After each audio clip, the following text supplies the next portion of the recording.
Hey, what's up, people? It's more PU Open because that's a tournament that's still going on. This week is against Manipulative. He's another person who's good, but it doesn't mean PU. So I'm just expecting some decent stolen teams. I'm fine with what I have. Blah blah blah, all that stuff. So, game one, just gonna hop right into it because I know I haven't been uploading, but fucking busy with college apps and stuff like that. And I'm also trying to cut back on my swearing, so sorry about that. Maybe I should rehearse what I'm gonna say before I go into this, but yeah, college, school, all that stuff is taking control of my life, but I should hopefully be back to a better upload schedule soon, since now that I'm settled into school, settled into a routine, I'll have more time and know when to upload. Anyway, like I said, actually getting into the game, I'm just gonna bring this Huntail team because Huntail team is baller. And he has some sort of balance that looks pretty standard. It could have been made by anyone. That doesn't really give me anything like, oh, I should prepare for Teddy builds or Galvia builds or whatever. This really could have been made by anyone. One thing I do notice is that Huntail is nice. Like, it can set up on Luminion, potentially Metang, depending on what he has. And then it kind of just sweeps through his team as long as I'm healthy enough to take the Monferno Mach Punch. Life Orb Sucker kills Rotom. I don't need much chip for Metang either. Everything else is going to die, so that's something to look at. Scarf Leafeon. Leaf Blades most of his team. 1v1 Stout can maybe surprise Rotom because he doesn't main PU, and Scarf Leafeon isn't really set. I don't think people think about. But overall, nothing too huge on the matchup. I need to outplay his Stoutland, because obviously Golem is the singular switch in, and that doesn't want to be super powered, but I'm going to have to more play it by ear, because my only plan is maybe Huntail does something, maybe Leafeon does something, but nothing really stands out as, yeah, that's going to put in work. Oh yeah. So, he leads Luminion. I just toss out my Grumpig, expecting maybe a Rotom, maybe a Monferno, but if I Psychic this, it's already in range of a Huntail +2 Frustration, so I'm totally willing to Psychic, and at this point another Psychic won't kill, so I might as well Shadow Ball, because that'll put him in range of Psychic, and if he goes to Metang like he does, boom, Metang chipped. And at this point I realize, you know what, I might as well remove Metang now too, It's annoying for Golem, since I'm slow Golem, I'm tank Golem, and it stops Leafeon from spamming Leaf Blade so much, so this seems like a totally acceptable trade for me. I mean, he still has a Scarf Rotom and a Monferno, and Grumpig check both, but I can handle those. That's in the future. So he goes Rotom, I go Golem. I'm like, I might as well Stone Edge to hit Luminion harder, but he actually stays in Blizzards. Really, I don't know. I probably would have thought about preserving Rotom there, but the fact that that's gone, like, works even better. Monferno can revenge Golem, and at this point, it's just becoming a game of trades. Not too much deep thought process. I'm gonna go right into Huntail because I realize all I have to do is remove Monferno and everything that checks Scarf Leafeon is dead. So I don't even want to waste time smashing. I mean, then I die to the Mach Punch after that. So I'm just gonna click Waterfall. Huntail's basically dead, but Monferno's gone. And at this point, you can see Scarf Leafeon basically cleans just a very quick game of trades. It's been 9 turns. It's 3-on-3. Like, this is pretty. You can already see where this game is going. So maybe not the most advanced, high technical stuff, but overall, the series actually ended up being pretty close, pretty interesting, I think. I just go Monferno because I want to weaken the Stunfisk. I don't want to risk any kind of static para bullshit nonsense on my Scarf Leafeon. All I have to do is weaken the Stunfisk here, and then speed it up a bit. I believe I go to Zebstrika to revenge it, because Zebstrika can't get static, and either way, they both. Well, Zebstrika doesn't clean because I don't think it kills Stout. Stout having, a decent amount of bulk even when uninvested. Yeah, does 56%. I get the full para, so that's something. But Scarf Leafeon, it doesn't even have to be Scarf. Like, the fact that it's Scarf had no impact on the actual outcome of the game. But I won, and a win is a win, and I want to keep winning in this open. So that's something. Game 2, I'll just hop right into that. I realized, that game went pretty well. You know what I think will go well? Cacturn offense, because he hasn't really been using drops. Now, he might have just happened to have a team without drops, but that looked like a pretty standard pre-drops team, so maybe Cacturn will put him some work. Look at this. Cacturn puts in a lot of work. And I'll admit that the team I have isn't great. In fact, I know that it's one of the first things I built when the drops happened, and it's just really not incredible. Kind of suffers from being this weirdest shit offense team. But it works out if Cacturn puts in work, and in this game it actually is kind of threatening. He has a Clefairy to check, but I am physically biased. He has a Mawile to check. I am Superpower, which has been unfortunate, because nowadays Focus Blast is generally, people realize that's the better option. I thought Superpower at the time. Superpower seemed like, okay, want to hit AV Boof, that sounds fine. But Boof's really dropped since Cacturn came, and Focus Blast actually lets you OHKO Mawile if it's offensive. Maybe if it's defensive, I'm not sure. 2-hit KO Volibye, things like that. So the fact that I'm Superpower is a little annoying for that, but at least I can't miss. And then, you know, I can sucker things. Other than that, the matchup isn't incredible. Clefairy's a bit of a pain to deal with, and when I say a bit of a pain, I mean I don't have anything to absorb T-Wave. Whoops. I said it was a mediocre team, but I want to play the Cacturn. So once again, I'm going to lead Grumpig. If he leads Prinplup, I want to spam Psychic, weaken that a bit, soften it up for Floatzel, so Floatzel can put in more work, soften it up for Monferno, because that beats Monferno. Things like that. So I lead Grumpig. He leaves Mawile, and turn 1. I know I can't OHKO the Mawile. All I want to do is weaken it. He's not Intimidate, so I know he's Sheer Force offensive. So at the same time, nothing I have will actually kill him. Nothing I have will kill him, but nothing I have will switch into him either. So I might as well just sack Grumpig, get off all the damage, and I'll put him in range of Cacturn Sucker Punch. Unfortunately, turn 1 I miss a Focus Blast, and that really puts me behind. In hindsight, it might have been safer to just get damage with a Psychic. It still would have put him in range of Cacturn, but that really, really blows. So all I can do is go Monferno, double the Cacturn, and hope he's not Signal Beam Prinplup. I expect him to not be, just because these all look pre-drops. And yeah, all he can do is Toxic Me, but well, removing Prinplup is nice, removing Mawile would have been way nicer. So I Dark Pulse just in case he wants to go Mawile and do a little more. And Mawile comes out, and you can see Superpower. This is a minus defense Mawile, I think. I don't quite remember the calc, but I'm pretty sure this is minus defense offensive Mawile. With Fire Blast is why you're on minus defense to 2-KO Gourgeist, and that just does so much. Focus Blast would have killed. So yeah, like I said, getting off the damage with Psychic probably would have been key. Then I could have chipped Clefairy or chipped Rotom. The game would have gone way different. But anyway, I can revenge with Floatzel because that's my best option. Nothing else wants to take a sucker except for Amaldo, which is slower. So I have to go Floatzel and then sack Monferno basically because I know he can Volt Switch into Dodrio, which is completely free. Now, based on him going right into Dodrio and the way he played Rotom, I have to assume that is a Scarf Rotom, not a Scarf Dodrio. If he was Scarf Dodrio, then switching in Scarf Mime would have sucked.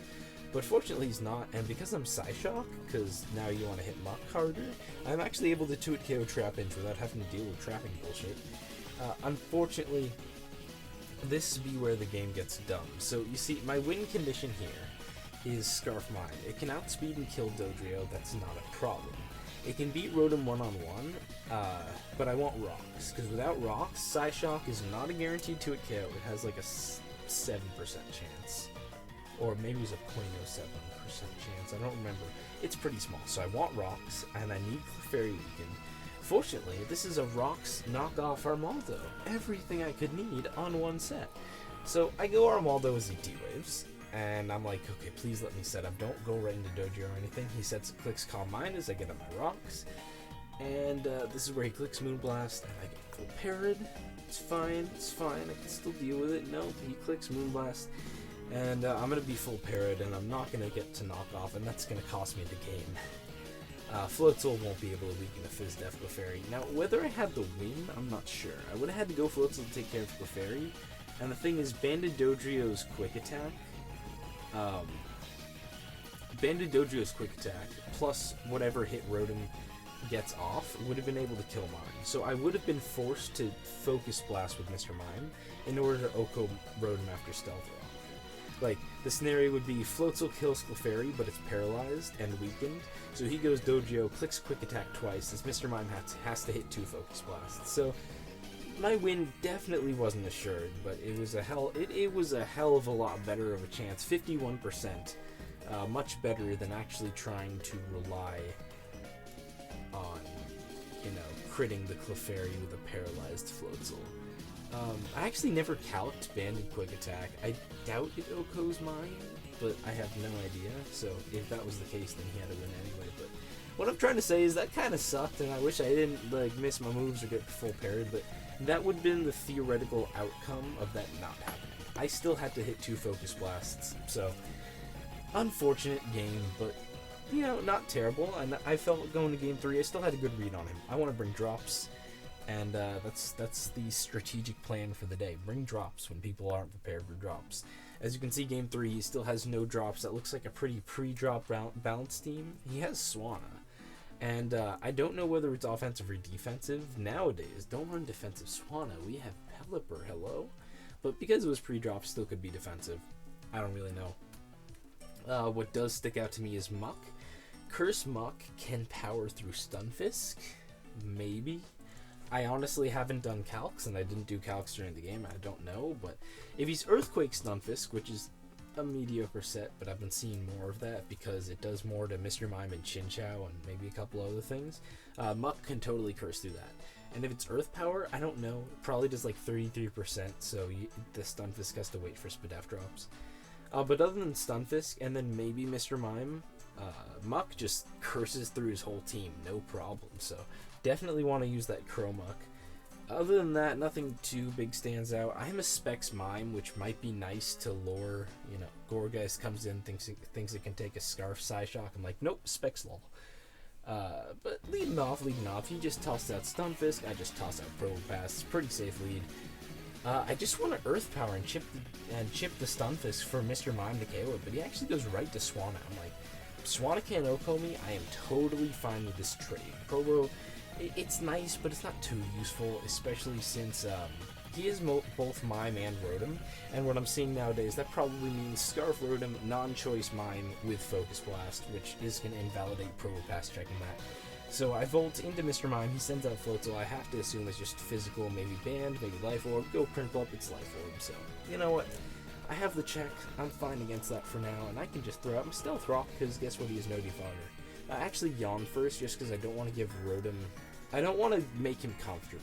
I have a switch into Rotom, it's called Muck, or I could even go into Zebstrika for the Lightning Rod, but I don't want to let him get too comfortable. And I actually yawn, double into Zebstrika on the Gourgeist, and then double into Probopass. Oh, excuse me. I remembered why I did that. It's not because I didn't want him to get comfortable. It's actually Rock's Probopass, not Rock's Prinplup. And I kind of saw Prinplup. I'm like, I can set up Stealth Rock. But instead, my plan to get up Rocks was to yawn the Rotom, double to Zebstrika on the Gourgeist, and then double to Probopass on the Stunfisk, just so I could stack it for Stealth Rock. That is the most convoluted plan I've ever come up with in a game. What am I doing with my life? Okay. So, I go Probopass, I set up Stealth Rock, because he goes Gourgeist, he doesn't want to get chipped. I'm like, maybe I can do damage to this? I don't really know. And Flash Cannon wasn't the weakest thing, that's a third of his health, but after Lefty's and Leech Seed, I ain't doing shit. And I might as well save that for Death Water, I have a Muck. That is going to be a counter eventually, even though he crits me, it looks like he does a lot.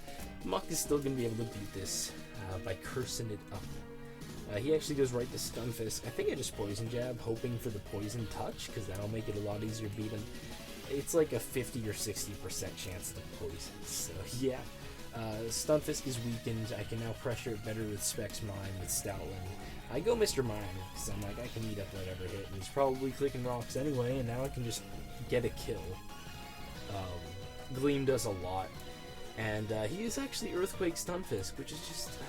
I'm not a huge fan of the set, but it 2 KOs Mr. Mime, so I have to admit that is cool.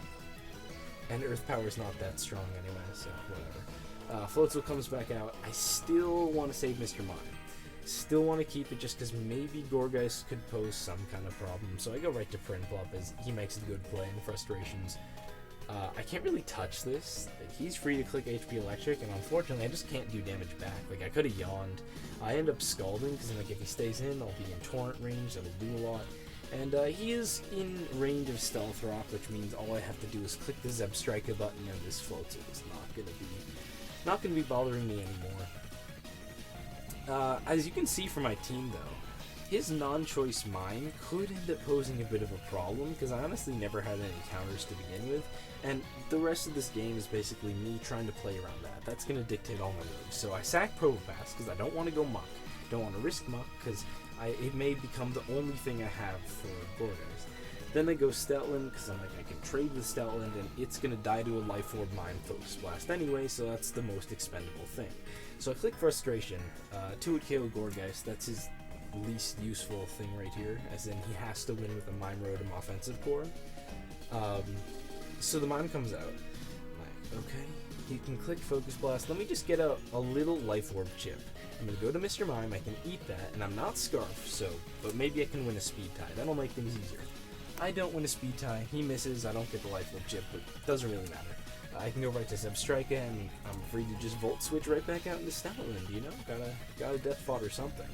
And yeah, this is basically just everything I do is playing extra safe around Mr. Mime, because it's a Game 3 scenario, and the last thing I want to do is just, oh shit, did I just make a massive choke and lose to the non-choice Mime when I was up like by 3? Not that numbers is everything, but I pretty clearly had an advantage, didn't want to screw around with it.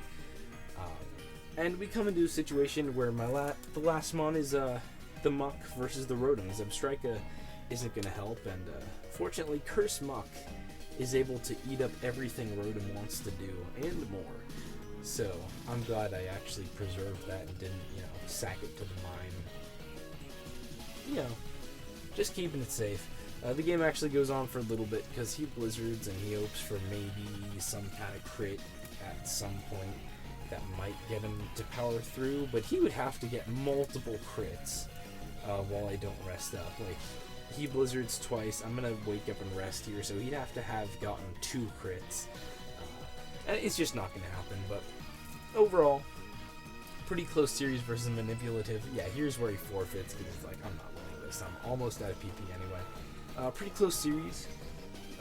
Definitely had me nervous a little bit, especially after the second game. I knew I wanted to bring something with drops, but if it turned out that was the bad play and it was like over-prepared for Muck or something, could have been a little bit trouble. Could have been, but GG's Manipulative. I hope you guys enjoyed. I'm trying to get back into recording because I really do have fun with this. As little as I do it, I have fun. It's fun. I like playing Mons. I like recording. I like doing Nuzlocke, even though I don't put them on my channel anymore. Yeah, hope you enjoyed. See you next time. Peace out.